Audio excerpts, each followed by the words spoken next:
News first ಲೈವ್ಗೆ ಸ್ವಾಗತ. ನಾನು ವಿಜಯ್ ವೀರಪ್ಪ. ಮೊದಲಿಗೆ ಹೆಡ್ಲೈನ್. ಲೋಕಸಭಾ ಅಖಾಡಕ್ಕಿಳಿತಾರ ಫಕೀರ ದಿಂಗಾಲೇಶ್ವರ ಸ್ವಾಮೀಜಿ. ಇವತ್ತು ಬೆಳಗ್ಗೆ 11ಕ್ಕೆ ಲಿಂಗಾಯತ ಸಮುದಾಯದ ಸ್ವಾಮೀಜಿ ಸುದ್ದಿಗೋಷ್ಠಿ.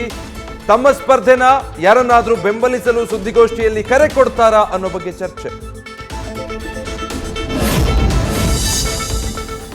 ರಾಷ್ಟ್ರ ರಾಜಕಾರಣಕ್ಕೆ ಎಚ್ಡಿಕೆ ಬಹುತೇಕ ಫಿಕ್ಸ್. ಮಂಡ್ಯದಿಂದ ಡೆಲ್ಲಿಗೆ ಹೋಗೋದ್ರ ಹಿಂದಿದೆ ಹಲವು ಲೆಕ್ಕಾಚಾರ. ದೇವೇಗೌಡರ ಮಾರ್ಗದಲ್ಲೇ ನಡೆಯೋಕೆ ಮಾಜಿ ಸಿಎಂ ಕುಮಾರಸ್ವಾಮಿ ನಿರ್ಧಾರ. ಬೆಳಗಾವಿ ಬಿಜೆಪಿ ಟಿಕೆಟ್ ಸಿಕ್ಕರೂ ಒಳಗೊಳಗೆ ಆತಂಕ. ಮೊದಲು ಬಂದಿಲ್ಲ ಅಭ್ಯರ್ಥಿ ಅಂತ ಘೋಷಣೆಯಾದ್ರೂ ಜಿಲ್ಲೆಗೆ ಕಾಲಿಟ್ಟಿಲ್ಲ ಜಗದೀಶ್ ಶೆಟ್ಟರ್. ಮಾಜಿ ಸಿಎಂಗೆ ಸ್ಥಳೀಯ ನಾಯಕರೇ ಮಗ್ಗಲು ಮುಳ್ಳಾಗೋ ಭೀತಿ.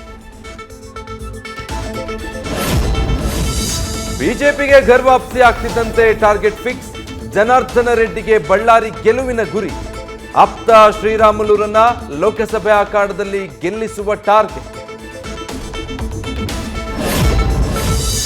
ಬೆಣ್ಣೆನಗರಿಯ ಬಂಡಾಯ ಶಮನಕ್ಕೆ ಬಿಎಸ್ವೈ ರಾಧಾ ಮೋಹನ್ ಅಗರ್ವಾಲ್ ಎಂಟ್ರಿ.